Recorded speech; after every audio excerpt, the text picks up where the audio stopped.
Welcome to NTD Evening News. Our top story tonight, another key player in President-elect Trump's tariff strategy enters the debate.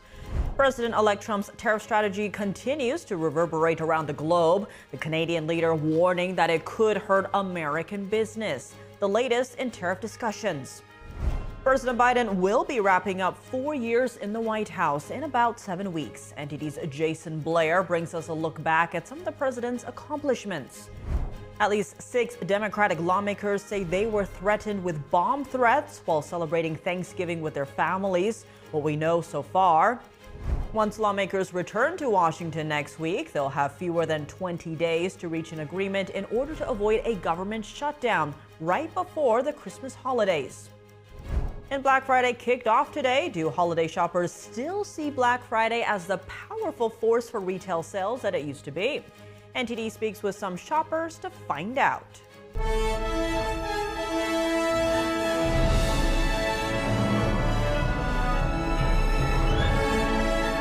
This is NTD Evening News. Live from our global headquarters in New York City, here's Tiffany Meyer. Good evening, and thank you for joining us tonight. The Canadian Prime Minister today said there is no question that President-elect Trump plans to carry out his tariff plans. It comes as Mexico is seeking to avert a tariff war with the U.S.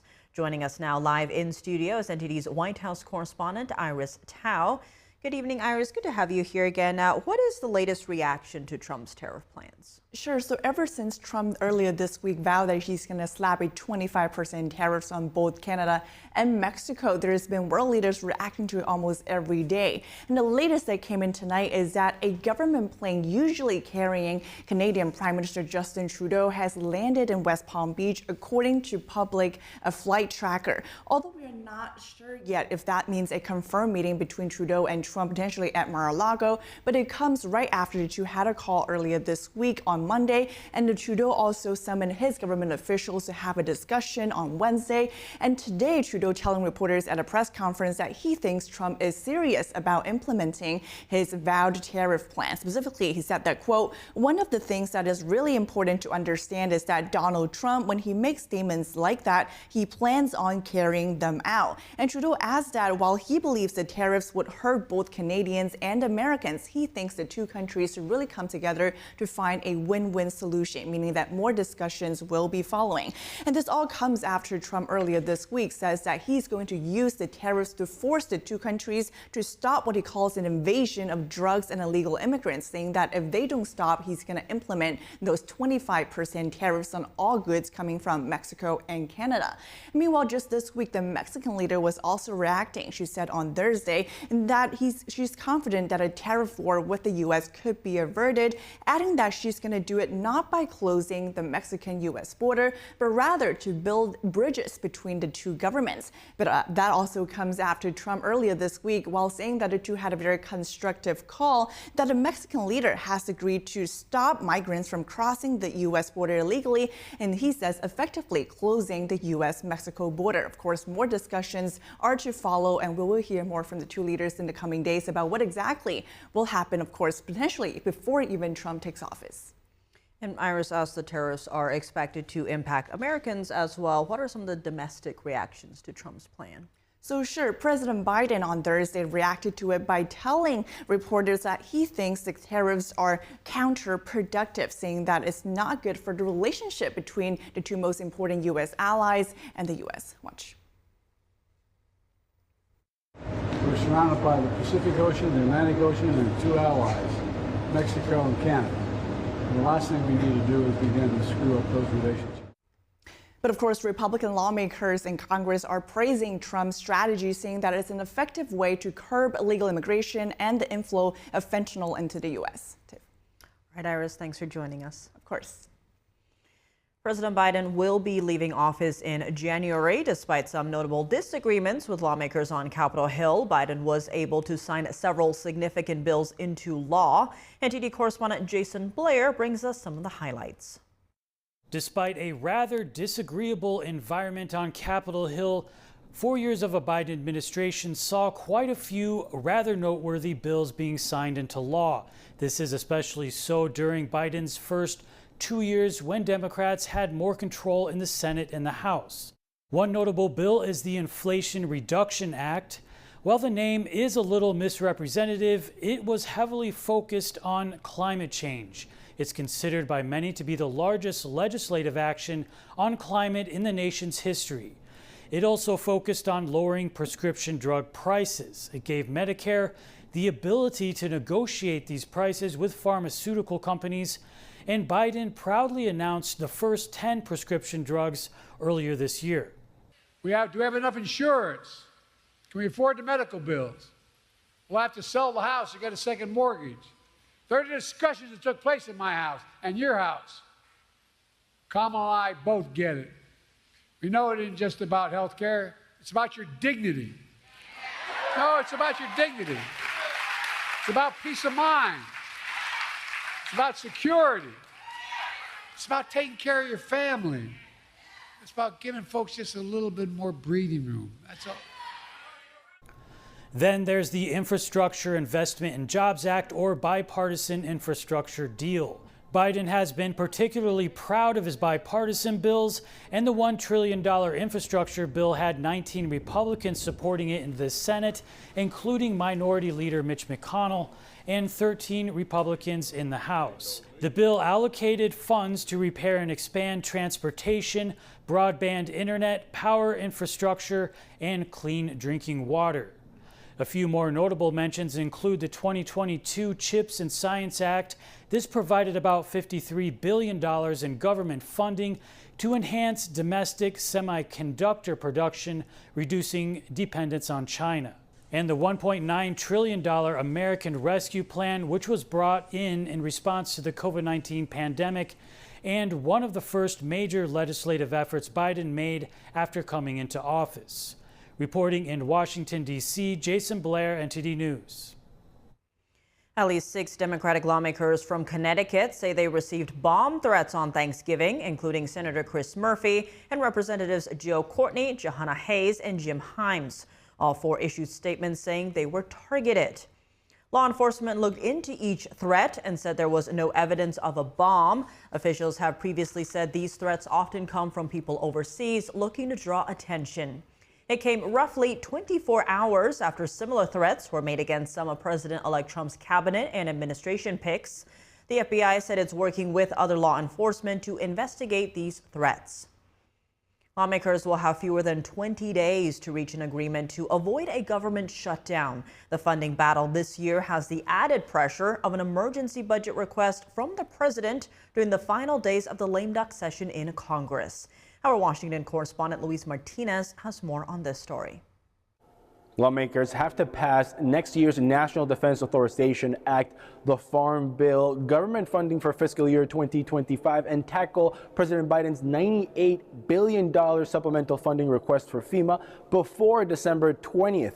House Republicans and House Democrats are far from a consensus on all these issues. That we fund the government in a manner that meets the needs of the American people in terms of their health, their safety, and their economic well-being. This notion of some mandate to make massive far-right extreme policy changes, it doesn't exist. We are going to raise an America First banner above this place.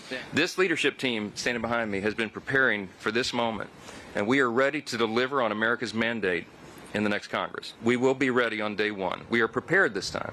And as we wind down the 118th Congress, we'll be ready to take the ball and run full speed in the 119th Congress that begins in January. So far, it's the president's supplemental funding request for FEMA that is proving most divisive. Republicans and Democrats agree in the need to replenish the emergency relief fund, but disagree on additional funding in the president's request. There needs to be an inspector general investigation to help ensure that all those responsible for playing politics with vulnerable people's lives and homes are held accountable. We must make sure that this discrimination and indifference to suffering can never happen again. That was Republican Senator Susan Collins, who is going to be the chairman of the Senate's Appropriation Committee in the 119th Congress, and she is referring to the proven cases of political bias in the distribution of aid by FEMA workers. Other senators have to respond directly to populations affected during this year's hurricane season. I fully support the OMB request for $100 billion. But that's only the beginning. We've got to react differently to storms. This may be the first, but it won't be the last like we've seen in North Carolina, and we owe it to the American people to be ready to do better. Speaker of the House Mike Johnson has already said that Republicans wish to pass a continuing resolution that will punt the government funding battle until after President Donald Trump takes office and there is a Republican control over Congress. Reporting from Washington, D.C., Luis Eduardo Martinez, NTD News. Retailers in the U.S. used giveaways and big discounts to reward shoppers who ventured out for Black Friday, hoping to extend the day's reign as the much-hyped kickoff of the holiday shopping season. NTD's Sean Marshall spoke with shoppers to find out whether Black Friday is still the shopping juggernaut it once was. Does Black Friday still have the power over shoppers that it used to? So I came out here to Macy's in Herald Square on Black Friday to find out what they think. I feel like there's still that power because whenever people would see like minus 30%, minus 50%, it plays with their psychology, and so there's still power. But I feel like it's not the same power as it used to be, because before you used to see like more and more people, because the promotions themselves and the discounts were like crazy big, but now they're not as big. And that's why I feel like people are not really drawn to it that much. But still, I feel like their psychology is still impacted by the discounts that are here. So, You know, if consumers still enjoy holiday shopping in person, that Black Friday remains the biggest day of the year for retail foot traffic in the U.S., according to retail technology company Sensoramic Solutions. So I think online shopping really dominates it now. As you can see, it's pretty packed in here, especially in Macy's. It was a mob house in there. But I think online shopping really dominates the Black Friday market, and it's still popular, but it's not as special as it used to be. People lining up outside of stores at like 5 in the morning. At Macy's Herald Square in Manhattan, a steady stream of shoppers early Friday found some shoes and handbags priced half off. Special occasion dresses marked down by 30% and 60% off the store's luxury bedding brand. Are as much people looking forward to Black Friday and Black Friday shopping as they used to in the past? I would say no. I mean, I'm from Korea, but I mean, I came here because my friend said like there's a lot of discount, but I heard like nowadays like Cyber Monday is more popular than like offline shopping. Cyber Monday is expected to be the best time to buy clothing and gadgets online, like phones and computers. Adobe Research says Black Friday weekend discounts should peak at 30% on Cyber Monday and then go down to around 15%. Sean Marshall, NTD News. The 2024 Atlantic hurricane season is coming to an end this weekend. This year, the Atlantic Ocean basin saw 18 named storms. 11 were hurricanes and only 5 intensified to major hurricanes. In July, Hurricane Beryl was the earliest Atlantic Category 5 hurricane on record. Beryl was followed by Hurricane Helene that made landfall as a Category 5 storm on the Florida Gulf Coast in September. Then Hurricane Milton followed nearly 2 weeks later in October. Milton made landfall as a Category 3 near Siesta Key, Florida, and produced 46 tornadoes. The Atlantic hurricane season officially ends tomorrow. The National Oceanic and Atmospheric Administration said the 2024 Atlantic seasonal activity finished within the predicted ranges for named storms and hurricanes. On average, a season produces 14 named storms, 7 hurricanes, and 3 major hurricanes. Coming up, Russia today continuing to strengthen ties with North Korea. Moscow's defense minister is in Pyongyang. This just days after the U.S. hinted at possible nuclear collaboration between the two countries. Ariane Posdar has the latest.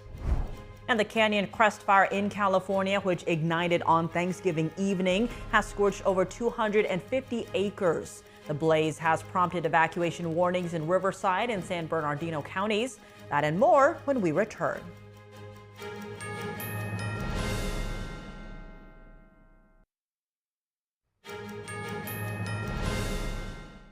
Welcome back. I'm Tiffany Meyer. Russia and Ukraine continue attacking each other. Kyiv came under attack today as Ukraine struck a Russian power plant. Meanwhile, Moscow keeps strengthening its ties with North Korea. NTD's international correspondent Arian Pasdar has the war update. Multiple buildings are damaged in Kyiv on Friday after a Russian attack. The city's mayor says drone fragments hit a local clinic, causing the damage. Residents helped extinguish the fires in the Ukrainian capital after the attack. The country's military says Russia launched over 130 drones overnight. Ukrainian air defense shot down 88 of them. This comes just one day after Moscow reportedly launched its second big attack on Ukraine's energy infrastructure this month. The strikes caused power outages across the country. President Biden commented, saying his message to the Ukrainian people is clear: the United States stands with you. Ukraine's energy production capacity has been targeted. The UN High Commissioner for Human Rights on Friday, condemning the attacks on Ukraine's power grid. He says Ukrainian civilians are facing, quote, a winter of hardship and misery. These recurring systematic attacks must be investigated, and anyone found responsible for serious violations should be held to account. This comes as a video shows a Russian oil depot on fire. Ukraine's military says it struck the Atlas oil depot in the Rostov region. Kyiv says its attack caused the fire. And Moscow keeps strengthening ties with North Korea. Russia's defense minister met with his North Korean counterpart on Friday. Trustworthy contacts between the leaders of our countries play a key role in strengthening Russian-Korean relations. Russia's defense minister says military cooperation between Moscow and Pyongyang is expanding. The leaders of the two countries had met in Russia earlier this year. The most important result of the summit was the signing of a new fundamental interstate document.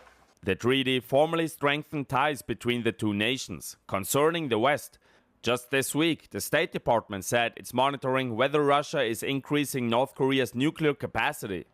Arian Pasdar, NTD News. Amazon workers are planning a worldwide strike during one of the company's biggest weekends, Black Friday to Cyber Monday. The strike is called Make Amazon Pay and is organized by UNI Global Union and Progressive International. The strike seeks to hold Amazon accountable for what the organizers call environmental degradation and threats to democracy. Amazon said in a statement that the group is intentionally misleading and continues to promote a false narrative. The union says this will be their 5th year protesting and that thousands of demonstrators in more than 20 countries are planning to take part. Firefighters have made significant progress containing a wildfire that erupted yesterday in California, threatening several homes in Riverside County. NTD's Christina Corona tells us more. The Canyon Crest fire, which ignited Thanksgiving evening, prompted evacuation warnings for residents in Riverside and San Bernardino counties on Thursday. As of Friday, the fire had scorched over 250 acres and is now 15% contained. The wind-driven blaze broke out around 8 p.m. local time near Canyon Crest Drive, about 50 miles east of Los Angeles. The fire burned near several homes Thursday evening, prompting officials to issue an evacuation warning for parts of Jurupa Valley. As of Friday afternoon, those evacuation warnings had been lifted. Emergency crews from San Bernardino County Fire, CAL FIRE, the Riverside County Fire Department, and the Bureau of Land Management are actively responding to the blaze. The cause of the fire remains under investigation. Christina Corona, NTD News. Police clashed with protesters in the Georgian capital Tbilisi early today after the country's ruling party said the government would stop talks on its application to join the European Union. Police clashed with pro-European Union protesters in the Georgian capital Tbilisi early on Friday. Demonstrations broke out overnight after the country's ruling party said Thursday it would suspend talks on joining the EU until 2028. Of course we're upset. We're so angry. It's literally beyond embarrassing. What this government is doing to us, it's literally like, this is really... Police ordered protesters to disperse, fired water cannons, and deployed pepper spray and tear gas as masked young people tried to smash their way into the parliament. Some protesters tossed fireworks at police while shouting Russians and slaves. Local media reported that protests erupted in several provincial cities as well. The country's figurehead president accused the government of declaring war on its own people. He asked riot police whether they served Georgia or neighboring Russia. Georgia has long been among the most pro-Western of the former Soviet states. Opinion polls show that around 80% of citizens support EU membership, and the aim of EU accession is written into the country's constitution. The bloc's flag flies alongside the national flag outside virtually all government buildings. However, Georgia's relations with the EU have deteriorated sharply in recent months, with Brussels alleging that the Georgian Dream governing bloc had adopted pro-Russian stands and pushed through bills that critics have called authoritarian, including curbs on LGBT rights and so-called foreign agents. Those moves led the EU to suspend Georgia's application for membership. Georgia Dream denies that it is pro-Russian and says it is committed to democracy and integration with the West. The party says it still wants to join the EU eventually, though it has, in recent years, deepened ties with Russia. The world's last Cold War frontier now has a Starbucks cafe in South Korea. Customers can get a glimpse through the heavily militarized border into the north, all while sipping a latte. An 80-year-old Vietnam War veteran said he felt he could look at North Korea with a bit more calm and peace of mind. Mayor of Gimpo City said he hopes the opening of the Starbucks could lead to more tourists visiting the area. People used to think of this area near the North Korean border as a dark and gloomy place. But now that Starbucks, with its global marketing power, has opened here, this place could now become an important tourist destination for security and peace that can be seen as young, bright, and warm, as well as garnering global attention. The world's last Cold War frontier has become an unlikely draw for foreign and local tourists, despite a spike in tensions on the Korean peninsula in recent years. The two Koreas are still technically at war after their 1950-53 war ended in an armistice, not a peace treaty. And more on the social media ban for kids under 16 in Australia, which was approved on Thursday. The law has set a benchmark as one of the world's toughest regulations targeting tech companies. Looking at polls, 77% of Australians wanted it. Here's the story. Those for the question say aye. Social media will soon be banned for under 16-year-olds in Australia after a new law sets a benchmark with one of the world's toughest regulations targeting big tech. It forces tech giants from Instagram and Facebook owner Meta to TikTok to stop minors from logging in or face fines of up to $32 million. Platforms now have a social responsibility to ensure the safety of our kids is a priority for them. A parliamentary inquiry this year heard evidence from parents of children who self-harm due to social media bullying.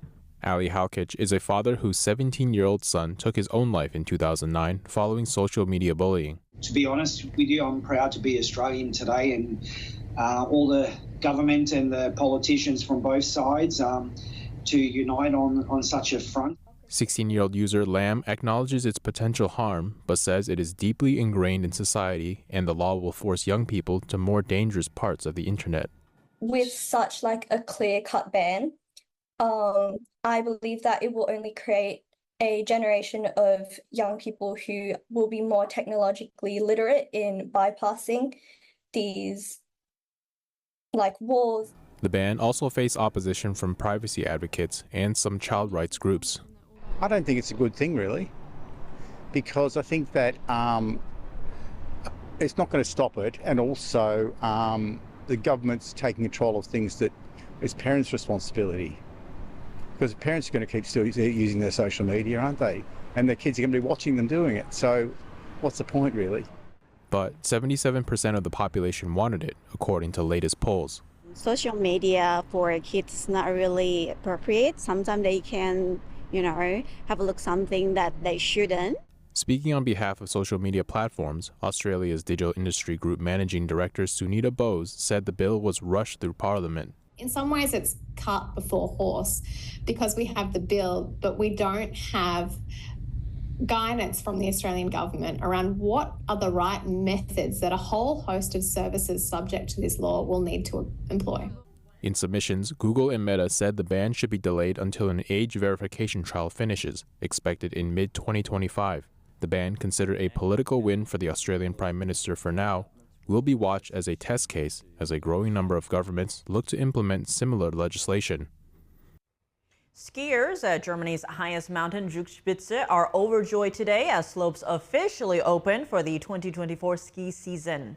The roughly 20 inches of snow on the slopes is mostly from reserves kept from snowfall last spring.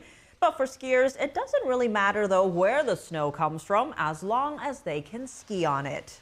Been looking forward to this day all summer.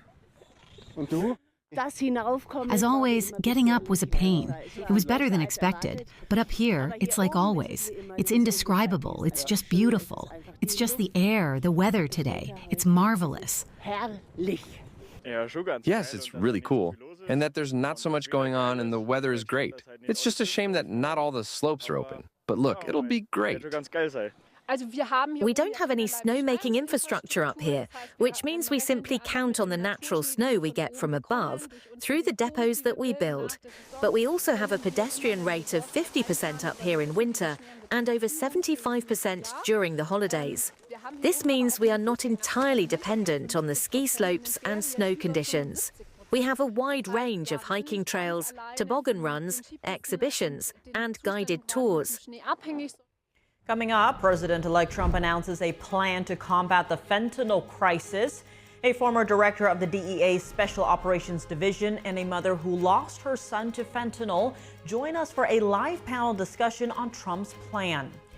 And turkey trotters burn those calories in an annual tradition. NTD's Melina Weisskopf takes us to Washington, D.C. to see how the trotting went in our nation's capital. That and more when we return on NTD News.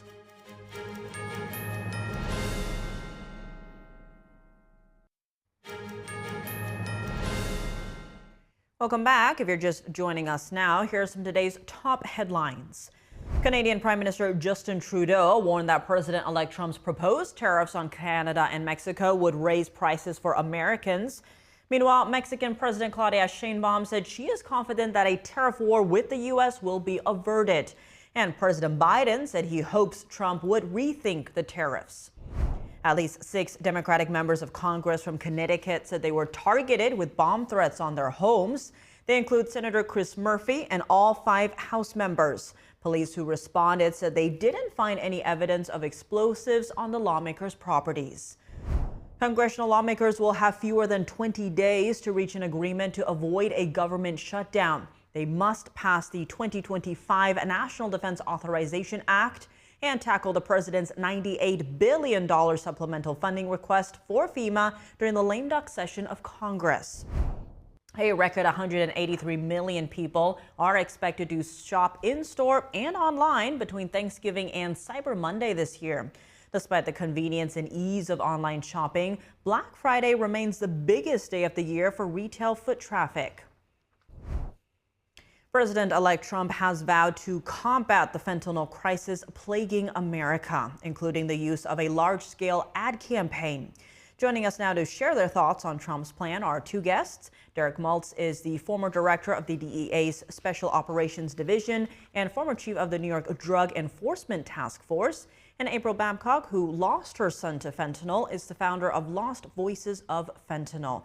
Derek and April, thank you both so much for being here. Thank you so much, Tiffany. Now, Derek, starting with you, Trump is proposing a large-scale ad campaign to help the public understand the horrors of fentanyl, as well as tariffs on Mexico, Canada, and China to stem the flow of fentanyl. What do you make of these plans? Well, number one, I'm very pleased that President Trump has stepped up in a big way, very proactive, a couple of months before he's taken office, and he's recognized, along with J.D. Vance, the destruction that has been caused around this country, like families like April Babcock and the hundreds of thousands of families out there that have buried their loved ones because of this poison. Like when I look at this book given to me by April Babcock, thousands of kids dead, okay? Because our government wasn't doing the most fundamental thing, keeping Americans safe and educating the families and the kids. And that's what's been missing. So I'm very pleased at some of the rhetoric, and I know that this president is about action, not words. And April, given your own loss and the loss of many Americans have experienced, how effective do you see a large-scale ad campaign being? I mean, honestly, this is one of the things we've been screaming from the rooftops for 4 years that we wanted our president, the commander in chief, to do a public awareness campaign, just like they did for COVID. Within 3 months of COVID, everyone knew social distance, wash your hands, wear a mask. Where we've been crying. I mean, really, this has been a crisis for 13 years. So for 4 years, we've been going in front of the White House pretty much with tears running down our face. Please help us do something. So I am very grateful and thankful that Trump is coming back in office, and he's finally, that's going to happen, because so many families, too many families, didn't even know what illicit fentanyl was until their kid is dead and they're reading a toxicology report, and then they do homework on fentanyl.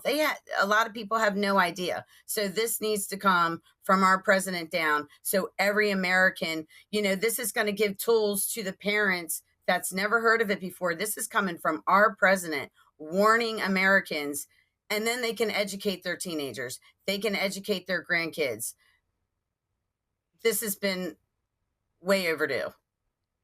And Derek, reports say fentanyl-involved deaths have gone up more than 23-fold over the last decade, and from 36,000 in 2019 to over 73,000 in 2022. Give us a sense of the scope of the fentanyl deaths in the U.S. What more do you think can be done about this issue?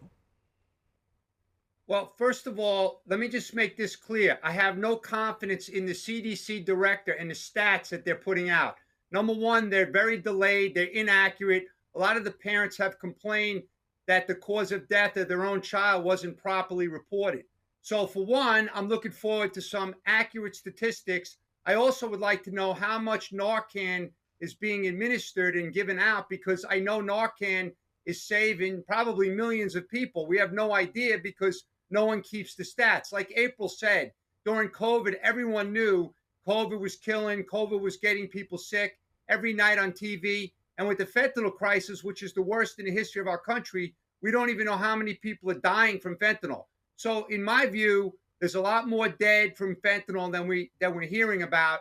And by the way, it's not just fentanyl. Now we have the nitazines, the etonitazines, the metonitazines, the protonitazines, the carfentanil, the xylazines, all coming out of these labs in China. So it's not just coming over the border. It's being purchased on the dark web today.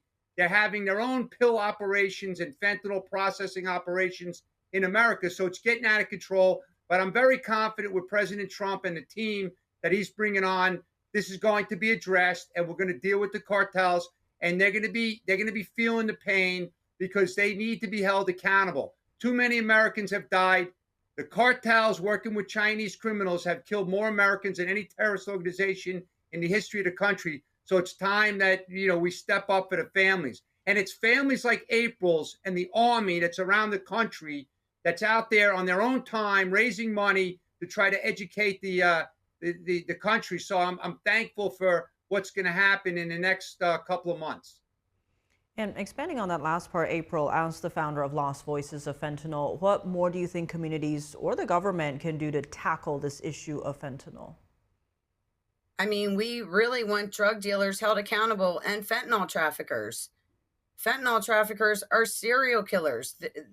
This is genocide. This is the death of America's future. They say our children are our future. What are we without our future? Drug dealers need to be held accountable, and there needs to be a mandatory minimum, not up to laws. Oh, they can receive up to 5, up to 10. Maryland doesn't even have a drug-induced homicide law. I testified at the beginning of this year on a drug-induced homicide law in Maryland, and they tucked it away in a drawer to not even be voted upon. Let us vote upon it. We want that law. Drug dealers should be held accountable, and fentanyl traffickers are serial killers. They need to do real time without consequences for your actions. Why change your behavior? There's too much money to be had in this. Yeah, Trump did say something about death to drug dealers. I don't know if I was for that at first, but I am now the more I thought about it. My kid, I have a life sentence. My kid is in an urn in my living room.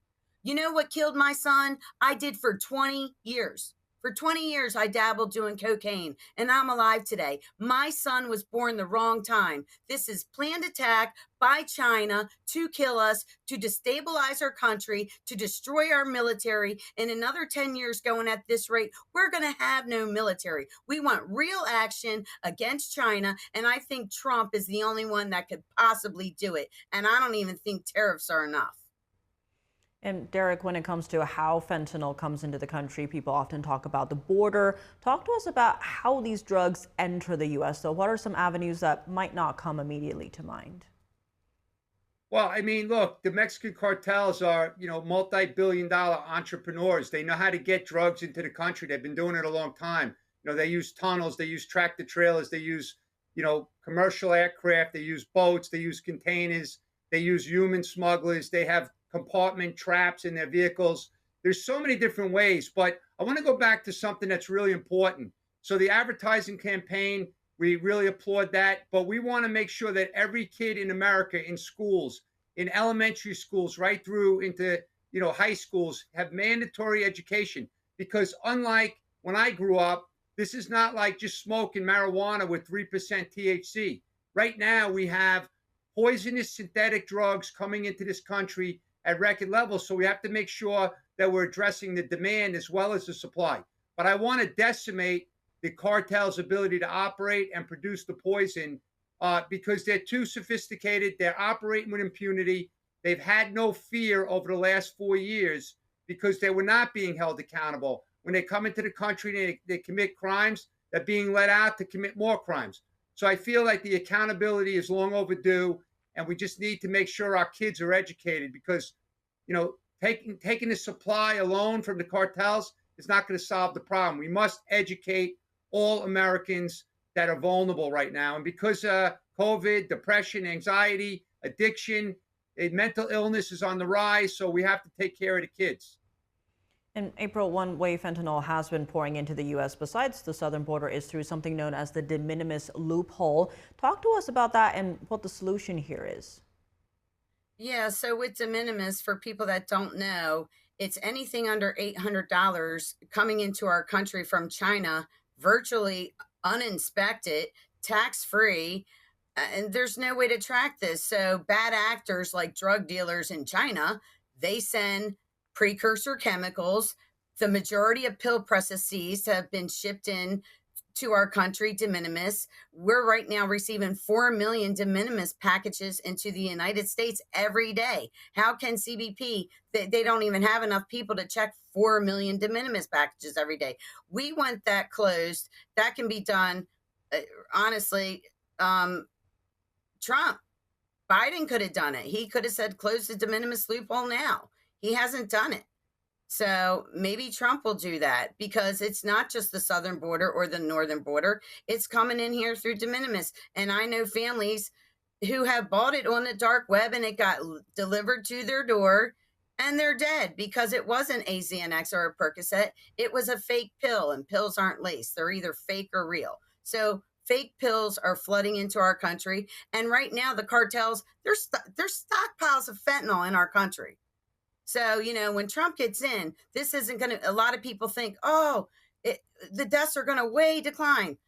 There's way too much fentanyl in this country right now for any deaths to way decline. And something I also want to say, a lot of people that are getting Narcan and live, there's people walking around with hypoxia brain injuries that we're not tracking. There's people in comas that we're not tracking. I just met someone in Maryland the other day. His kid has been in a coma for 6 months. Is that being tracked? And when he's probably going to die from pneumonia or bed sores or something else, it's going to go down as death from pneumonia. They're not accurately tracking these deaths, and they're not tracking everyone that's been Narcan who's walking around with brain injuries. When you're walking around with a brain injury, you don't make very good decisions. So most people aren't going to stop using when they're walking around with a brain injury. Derek Maltz, April Babcock, thank you both so much for your time. Thank you. Thank you so much for having me. Running off those holiday calories with a turkey trot, an annual tradition for many families. This year's race in Washington, D.C. saw a massive turnout. Despite the rainy skies, spirits stayed high. NTD's Melina Weiskup has the story. A rainy Thanksgiving in Washington, D.C. didn't stop these turkey trotters from enjoying another year of Thanksgiving tradition. You know, this is much nicer weather than Houston, the humid, like 90 degrees. The paint was a little slippery, but other than that, the paint is kind of nice to cool you off. You know, Thanksgiving is my favorite holiday. I make a special trip back from England for it most years, and yeah, it's just nice to be surrounded by a bunch of people that are happy and, you know, take a break from everything else. 8,000 racers flooded the nation's capital, bringing festivity to Pennsylvania Avenue. I had a couple kids take me down early. I got a couple names. I'll be back for you, Danny. Coming for you next year. Plus, soaking in that much-needed friend and family time. I mean, I do the turkey trot every year, so I thought it would be fun to run it with my cross-country friends. We're going back to our parents' house to have a big dinner all together. And for others, the fun is a chance to win. 17-year-old Zachary from Texas was the youngest among the top finishers, clocking in under 17 minutes at 16:39. And just the first stretch, seeing the Capitol is just amazing. And yeah, this was a lot of fun. Yeah, so that last turn, I peeked back and I saw nobody over my shoulder, so I knew I had it. I was trying to kick it in the last maybe like 50 meters just to look strong, but I'm still coming off an injury, so I'm very happy that this is what I could run. Others find joy in the mission behind the race. The organization hosting this turkey trot is called SOME. It's the 23rd year, raising money to break the cycle of homelessness and poverty. A lot of us just get stuck in the middle of the day, just doing our day-to-day work or our careers here. You kind of forget the bigger picture. And there's a lot of us out there who are very fortunate to do things like this. You know, like we have service members across the world who aren't with their families today. So being able to give back to the local food banks here, and then at the same time, you know, remember those who can't be with their families today, just keeps things in perspective. And at this race, children get their finishers' rewards too: swords, bows and arrows, and a new style to show off at their family's Thanksgiving mealtime. It's a day to show gratitude, a practice that one dad says he makes routine for his family. Every day, at least 3 things that we're grateful for. Happy Thanksgiving! Happy Thanksgiving! Reporting from Washington, D.C., Melina Weiskup, NTD News. Coming up in the NFL, the Chicago Bears fire their head coach a day after his clock management skills were questioned. Was that the reason? Dave Martin joins us to discuss that and more when we return.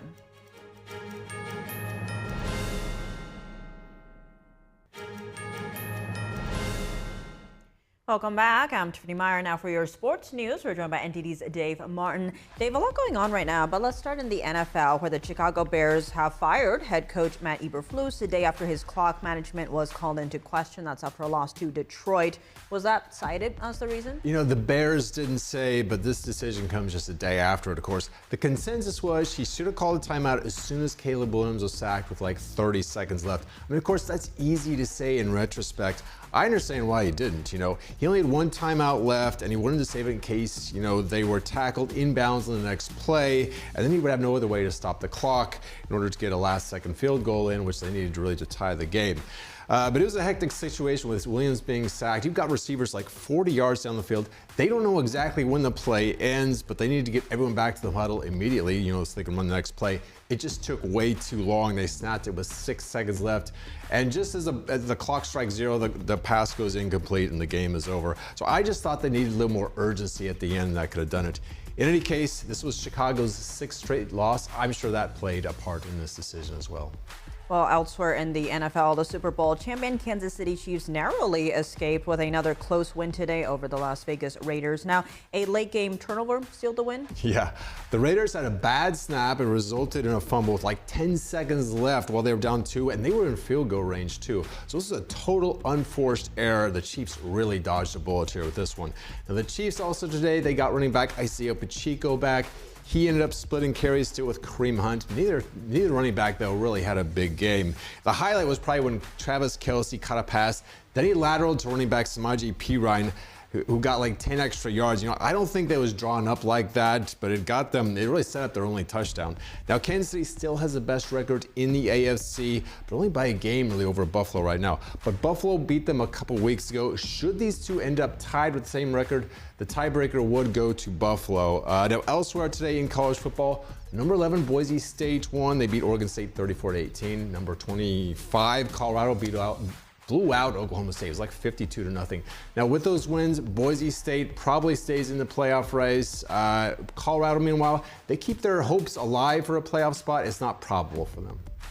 Well, continuing with college football tomorrow, what games do you see potentially impacting the playoff rankings? You know, there's no games this weekend where both teams are in the projected playoff field, but every projected playoff team is playing, so any loss can throw a wrench into these rankings. Probably the best bet for a loss actually might be Texas. They're playing the number 3 ranked Texas. They play at number 20 Texas A&M. These two are longtime rivals in the Southwest Conference and then the Big 12. Now they're both in the SEC. It's been more than a decade, though, since they met in football. But the winner of this game is going to go to the SEC title game, so the Aggies actually could play their way in with a win. That would really throw a wrench into this. Also, 5th-ranked Notre Dame is at USC. Again, these two are also longtime rivals. And although USC is unranked, they've got a 6-5 record. All 5 losses are by 7 points or less, and they've won 2 straight games. So, and this is going to be played in Los Angeles, so I think that there's at least a chance USC pulls the upset here. Outside of those two, 12th-ranked Clemson plays number 15 South Carolina. Now, the Tigers at least have a chance here to impress the committee with a big win. They get to play at home, too. So I think those 3 games are 3 to watch for tomorrow. All right, well, a lot to watch for here. Dave, as always, thanks for joining us. Well, thank you, Tiff. And that's all for today's news. For round-the-clock coverage, visit us at ntd.com or download our NTD app. Thanks for tuning in. I'm Tiffany Meyer. Good night.